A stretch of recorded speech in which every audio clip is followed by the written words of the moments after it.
artiste i lirë, një artiste shumë dimensionale, pasionante dhe shumë e dashur. Me originalitetin dhe temperamentin e saj, shkrimtarja Mimoza Ahmeti ka ditur gjithmonë që të tërheqë vëmendjen e publikut. Edhe Moza mendoj që është shembull shumë pozitiv. Mimoza Ahmeti, një nga figurat më të veçanta të kulturës shqiptare, vazhdon të jetë një zë modern e i fuqishëm në letërsi dhe art. Se Moza Ahmeti është një fenomen, ka qenë, është dhe do mbetet një fenomen. Moza më pëlqen, një ftesë për te.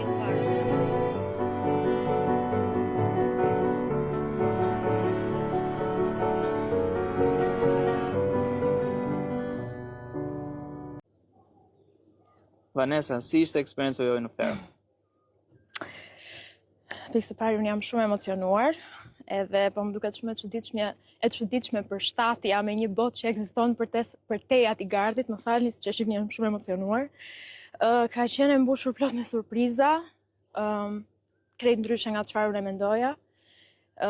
Shpresoj që publiku të më ketë vlerësuar dhe njohur për atë që unë jam vërtet, dhe ai është sovran, kështu që sipas vendimit të tij, unë kam bërë rrugtimin që kam bërë dhe jam sot këtu ku jam. Jam shumë e emocionuar, siç e thash, një 10 herë deri tani.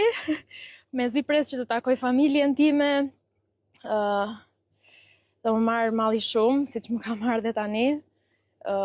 Për Indrin, për Sarën, për njerëz aty brenda që me të vërtet mi kanë bërë ditët më të bukura, por i pres dhe i mbështes jashtë. Çfarë mendon se të penalizojnë lojë?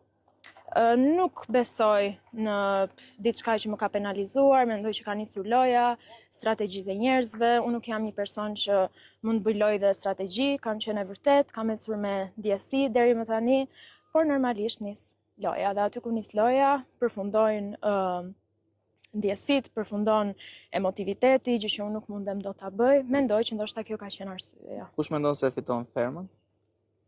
Tani, sigurisht që fituesi për mua dihet, nuk kam se ja them emrin. Unë për shembull të dy fëmijët e mi i kam shkollu jashtë. Ku? Po, e madhja në Itali. Ku në Itali?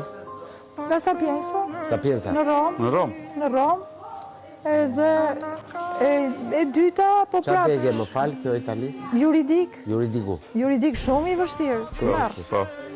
Tjetra kam mbaruar këtu ke zonja Këshillit Mirë fizioterapi, pastaj në Kanada kam mbaruar shkollë kineze për akupunkturë dhe ato, dhe po vazhdon tani për psikologji që kapi klientin në 3 drejtime: fizik, me akupunkturë energjetik dhe psikologji.